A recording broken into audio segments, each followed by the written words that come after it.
Ini saya nih sebetulnya agak merasa sedih juga pernyataan seorang perwira tinggi soal bencana di Sumatera Barat itu. Masa bencana dikatakan hanya ributnya di medsos saja. Hakim MK sedih pernyataan Kepala BNPB soal bencana Sumatera, pertanyakan proses seleksinya. Hakim Mahkamah Konstitusi, MK, Saldi Isra mengaku sedih dengan pernyataan Kepala Badan Nasional Penanggulangan Bencana, BNPB, Letjen TNI Suharyanto, yang menyebut bencana di Sumatera hanya mencekam di media sosial saja. Saldi pun mempertanyakan bagaimana proses seleksi perwira tinggi, Pati, TNI sebelum ditempatkan di kementerian lembaga.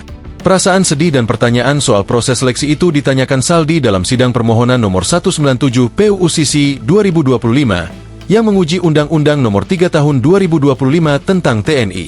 Ini saya nih sebetulnya agak merasa sedih juga pernyataan seorang perwira tinggi soal bencana di Sumatera Barat itu. Dan itu kan sebetulnya kita berpikir ini memang diseleksi secara benar atau tidak itu. Masa bencana dikatakan hanya ributnya di medsos saja. Akibat pernyataan Suharyanto sebagai Kepala BNPB itu, Saldi mempertanyakan proses seleksi anggota atau Pati TNI yang akan ditempatkan di kementerian lembaga. Menurutnya, kasus tersebut harus menjadi refleksi sebelum sebuah posisi di kementerian lembaga ditempati TNI aktif. Nah, itu salah satu poin.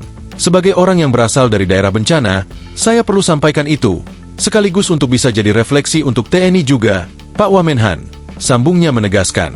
Dalam kesempatan tersebut, Saldi juga meminta Wakil Menteri Pertahanan, Wamenhan, Doni Ermawan Taufanto menjelaskan mekanisme di internal sebelum penugasan anggota TNI ke kementerian lembaga.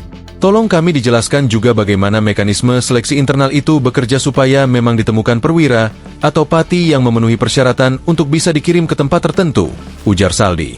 Sebelumnya, Letjen TNI Suharyanto menjelaskan alasan pemerintah belum menetapkan banjir dan longsor di Sumatera sebagai bencana nasional.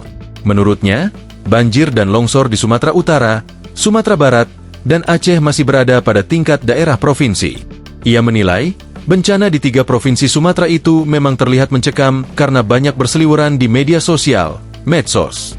Namun, Suharyanto menyatakan kondisi di lapangan sudah membaik. Memang kemarin kelihatannya mencekam ya, karena kan berseliweran di media sosial, nggak bisa ketemu apa. Tapi begitu sampai ke sini sekarang, begitu rekan media tadi hadir di lokasi, kemudian tidak hujan.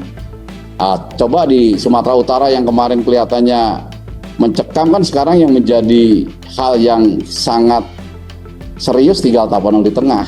Ujar Suharyanto dalam konferensi pers, Jumat, 28 November 2025. Download Tribun X sekarang, menghadirkan lokal menjadi Indonesia.